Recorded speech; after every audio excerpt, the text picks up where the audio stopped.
ඔහුගේ සාක්කුවට අත දාලා මට සන්නාමේ මතක් කරන්න බෑ. ඔහු මට පෙන්නනවා මේ තේ තමයි මම හැමදාම බොන්නේ. එතුමා කියනවා එතුමා මුළු ලෝකේ පුරාම ඇවිද්දත් එතුමාට ශ්‍රී ලංකාවේ තේ තරම් වටින තේ ඒ වගේම රස තේ කොහෙවත් හම්බුන්නේ නැහැ කියලා. ඉතින් ඒ තේ දළු නෙලීම ඊටමත් අසීරු කාර්යයක්. අපි හිතනවා අපි තේ කොළ ටිකක් අපේ කෝප්පෙට දාලා උණු වතුර ටිකක් රත් කරලා ඒ තේ කොළ අපි තැම්බෙන්න තියලා බිව්වට ඒ තේ හදන තැන අපි හිතනවා අපි අඳුනා ගන්නෙ නැහැ. තේ දළු නෙලීම හරිම අපහසු හරිම මහන්සිය දනවන කාර්යයක්. ඉතින් ඒ තේ දළු නෙලන්නත් ඊටාම සුවිශේෂී උපක්‍රමයක් ඔවුන් භාවිතා කරනවා. අපිට තේ දළු කියපුවක මම මතක් වෙන්නේ අපේ තේ දළු නෙලන ලියන්. මේ කාන්තාවන් වගේම පිරිමිනුත් මේ තේ දළු නෙලීමට යොමු වෙලා තියෙනවා. ඉතින් මේ තේ දළු නෙලද්දී ඔවුන්ගේ ඇඟිලි තුඩු පාවිච්චි කරලා හැම තේ දල්ලම කඩන්නේ නැහැ. ඒ සුවිශේෂී වූ තේ දල්ල තමයි ඔවුන් කඩලා මේ අපි රස විඳින තේ පානය බවට පත් කරන්නේ. ඉතින් මේ නර්තනාංගය නිර්මාණය කළේ සයුරු සේරසිංහයන්. ඒ වගේම මේ නර්තන අංගය ඉදිරිපත් කරන්නේ සේරසිංහ ඩාන්ස් ඇකඩමි අපේ දරුවන්. ඉතින් මේ තේ ගැන හිතන ගමන් අපි මේ තේ නර්තනය තේ දළු නෙලීමේ නර්තනය රස විඳිමු.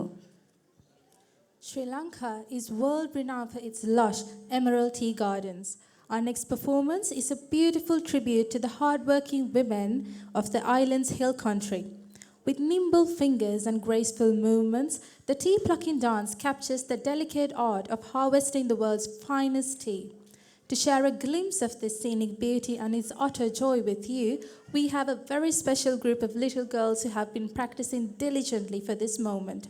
Taking the stage now, let's welcome April Vidana Gamage, Ayansa Pereira, Binuli Edirimuni, Binuli Halabage, Dinali Jayasinghage, Ilisha Randini Kannangara, Liara Dumbukula, Melinsa Rupa Singha, Netuki Rupa Singha, Ovinya Hegoda, Shaneli Jayasinghage, Chanel Tenakon.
Idapparda